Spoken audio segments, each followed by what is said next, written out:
हो।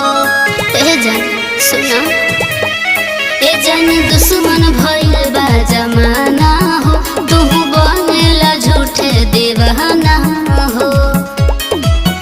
प्यार हमनी के उमर जहान में होई, चली बॉर्डर पर गोलियान बानू में होई, अब प्यार के कहानी पाकिस्तान में होई। चली बॉर्डर पर गोलियान बानू में होई, अब प्यार के कहानी पाकिस्तान में होई।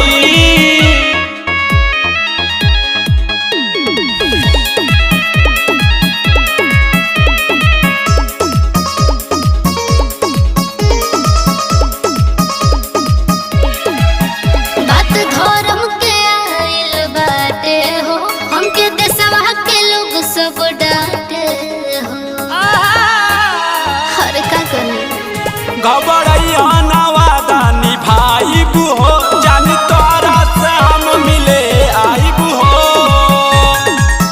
खत बनी हमको समय ऐलान होई, चली बॉर्डर पर गोलियान बानू में होई, अब प्यार के कहानी पाकिस्तान में होई। चली बॉर्डर पर गोलियान बानू में होई, अब प्यार के कहानी पाकिस्तान में होई।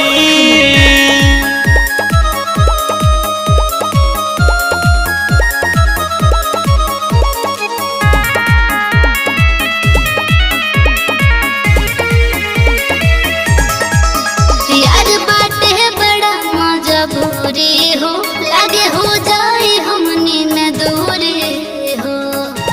हर का करे राहुल राजू तिरंगा के साथ रही, जब ले जिया बुआता में हाथ रही।